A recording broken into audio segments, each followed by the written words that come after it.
শিম গাছে এই যে প্রচুর শিম এসেছে, শিমগুলো আজকে তুলে নেব। অনেক শিম এসেছে, তো তোলার আগে ভাবলাম আপনাদেরকে একবার দেখিয়ে দিই।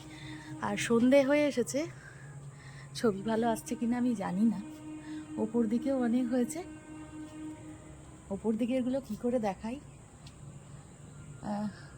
মা একটা ওই দিকটা হাত দেখা, ওই দিকে সিমের ওই দেখুন, মা দেখাচ্ছে ওই দেখুন। ওপরের দিকে অনেক শিম হয়েছে, তো শিমগুলো মা তুলে নিচ্ছে, আজকে তুলে নেবে। সেই কারণে ভাবলাম যে ছাদে এসে একবার আপনাদের দেখিয়ে দিই কি পরিমাণ শিম হয় এই একটা ছোট্ট গাছে। এই একটা ছোট্ট গাছে কি যে পরিমাণ শিম হয় কি বলবো। আর শীতকালে তো সারা বছর, মানে সারা বছর বলছি, সারা বছর তো অল্প বিস্তর থাকেই, আর শীতকালে প্রচুর শিম আসে, প্রচুর।